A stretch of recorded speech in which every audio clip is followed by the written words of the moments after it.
யோபு சொன்னது: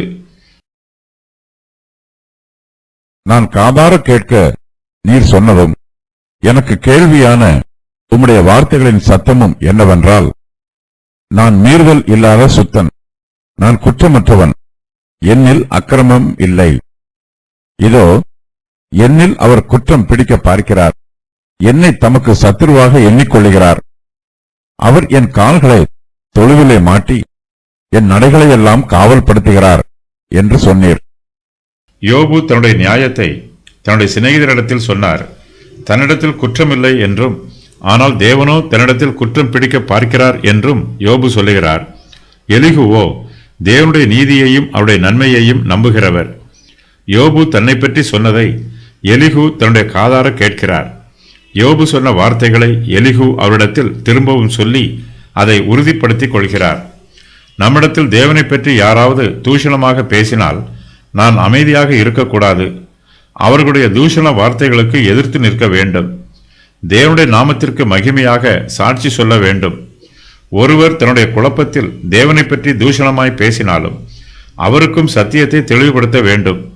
நாம் இந்த பிரபஞ்சத்தில் தேவனுக்கு சாட்சிகளாக இருக்கிறோம். தேவனுக்கு விரோதமாக தூஷண வார்த்தைகளை பேசுகிறவர்களிடம் நாம் தேவனை பற்றிய சத்தியத்தை சாட்சியாய் அறிவிக்க வேண்டும். யோபு தன்னுடைய பரிசுத்தத்தை குறித்து சாட்சியாக சொல்லுகிறார்.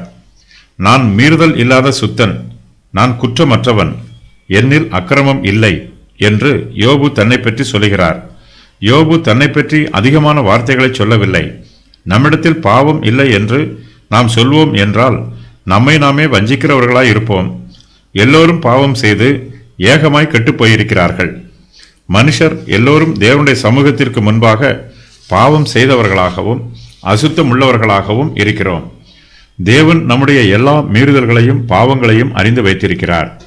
நம்முடைய பாவங்களை மறைத்தால் நம்மால் வாழ்வடைய முடியாது. அவற்றை அறிக்கை செய்து விட்டுவிட்டால் நாம் தேவனுடைய இரக்கத்தை பெற்றுக்கொள்ளலாம். யோபு தேவனை பற்றி சொல்லும்போது, இதோ என்னில் அவர் குற்றம் பிடிக்க பார்க்கிறார், என்னை தமக்கு சத்துருவாக எண்ணிக்கொள்கிறார். அவர் என் கால்களை தொழுவிலே மாட்டி என் நடைகளையெல்லாம் காவல் படுத்துகிறார் என்று சொல்லுகிறார். தேவன் யாரையும் சத்துருவாக எண்ணுகிறவர் அல்ல. அவர் எல்லா மனுஷர் மீதும் அன்பு கூறுகிறவர். தேவன் அன்பாகவே இருக்கிறார் என்று சத்திய வசனம் சொல்லுகிறது. எலிகு யோபுவின் மீது கூறும் குற்றச்சாட்டுக்கள்: நான் மீறுதல் இல்லாத சுத்தன் என்று சொன்னீர், நான் குற்றமற்றவன் என்று சொன்னீர், என்னில் அக்கிரமம் இல்லை என்று சொன்னீர், என்னில் அவர் குற்றம் பிடிக்க பார்க்கிறார் என்று சொன்னீர், என்னை தமக்கு சத்துருவாக எண்ணிக்கொள்கிறார் என்று சொன்னீர், அவர் என் கால்களை தொழுவிலே மாட்டுகிறார் என்று சொன்னீர், என் நடைகளையெல்லாம் காவல் படுத்துகிறார் என்று சொன்னீர். அவர் தம்முடைய செயல்கள் எல்லாவற்றையும் குறித்து காரணம் சொல்லவில்லை என்று நீர் அவரோட வழக்காடுகிறீர். யோபுவிற்கு எதிராக எலிகு கூறும் குற்றச்சாட்டுக்கள் சரியானவை. ஏனெனில் தான் காரணமில்லாமல் சோதிக்கப்படுவதாக யோபு நினைக்கிறார்.